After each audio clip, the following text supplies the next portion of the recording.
Long before the first kings carved their names into stone, before walls rose to guard kingdoms, there were builders.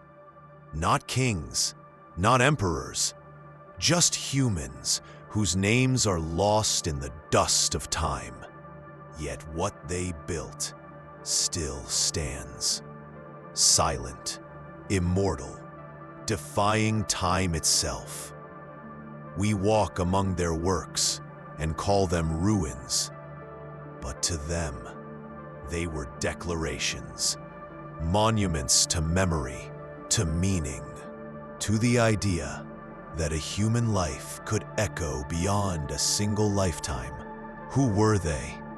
How did they move stones heavier than elephants, without wheels, without metal, without machines? And why did they build? Today, we journey into the world of these ancient architects to uncover how they shaped not only stone, but the destiny of humankind. For most of our history, humans did not build to last. We were wanderers, following the herds, moving with the seasons, never in one place for too long. Our shelters were light, fragile, and temporary. Skin tents, wooden frames. They vanished with the wind and left no trace behind. Then, something changed. Around 12,000 years ago, in the wake of the last ice age, the world began to settle. The glaciers retreated, the climate calmed, and so, slowly, did we. It was then that humans began to raise the first enduring monuments, not to shield themselves from the rain or cold, but to create something far more mysterious. Places for gathering, for ritual, for remembering. Why did they begin? Some say necessity, others say curiosity, but perhaps it was a hunger as old as humanity itself, to leave something behind, to make a mark that time could not erase. In the rolling hills of southeastern Turkey lies a place that rewrote history books. Göbekli Tepe, a site older than cities, older even than farming. 11,000 years ago, long before the pyramids, people here carved and raised massive T-shaped pillars, some weighing more than 20 tons. Each stone is a canvas, etched with animals, foxes, snakes, lions, vultures, creatures that must have carried deep symbolic meaning. And yet, these builders had no permanent homes, no crops, no metal tools. So why would they invest such staggering effort into a place they could not live in? Some archaeologists believe this was the first temple, a sacred gathering place where scattered groups came together to share stories, to trade, to perform rituals. If true, it flips our understanding of civilization upside down. We once thought that farming led to religion, but Göbekli Tepe hints at the opposite.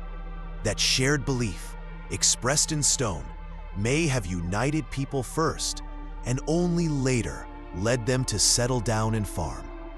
Göbekli Tepe is not alone in its mystery. Across the world, separated by oceans and thousands of years, other ancient builders left their mark.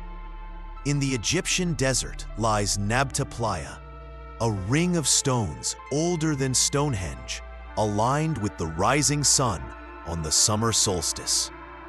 In the green fields of England, Stonehenge itself still stands, its great stones locked in astronomical precision. Across the Atlantic, in what is now the United States, the mound builders of Cahokia shaped enormous earthworks, creating ceremonial plazas and towering platforms. And on Easter Island, the Moai, massive stone faces gazing endlessly toward the sea, challenge our understanding of prehistoric engineering. Different cultures, different tools, yet the same impulse to build beyond survival, to shape something that would last, not for decades, but for millennia. How did they do it? These builders had no cranes, no pulleys, no wheels, and yet they moved stones weighing as much as a small house. They carved with astonishing precision. They aligned their works with the movements of the sun, moon, and stars. The answer lies not in lost machines, but in something far more powerful: human cooperation.